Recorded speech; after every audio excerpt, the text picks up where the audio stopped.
আপনারা জানেন যে আমাদের মাননীয় প্রধানমন্ত্রীজির মন কি বাত অনুষ্ঠান সেই যখন আসারাম বাড়ির মধ্যে সেটা হয়েছিল, সেখানে আমাদের জনজাতি ভাইয়েরা আপনারা নিশ্চয়ই দেখেছেন, এটা ঘরের ভিতরে মাননীয় প্রধানমন্ত্রীজির উপর এত বিশ্বাস, ওনার যে কথাগুলো শুনবার জন্য আমি নিজেও দেখেছি, আপনারাও দেখেছেন, যে মোবাইলের মধ্যে ওনার যে মনের কথা সেটা শুনছিলেন, সেখানে গিয়ে আমাদের উপর হামলা শানিত হয়েছে।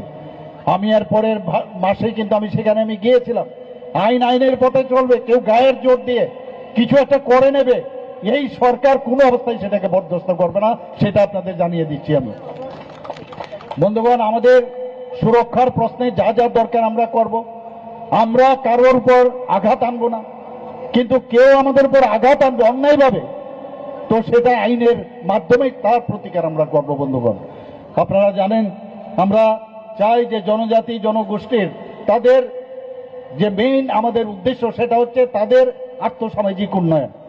আমরা এর আগেও দেখেছি এটা ভোটের যে রাজনীতি হয়েছে, তাদেরকে ভুল বুঝিয়ে বুঝিয়ে বহু পার্টি সেইভাবে তাদেরকে রাস্তায় নামিয়েছে, প্রসেশন করিয়েছে, কিন্তু কাজের বেলায় অষ্টরম্ভা।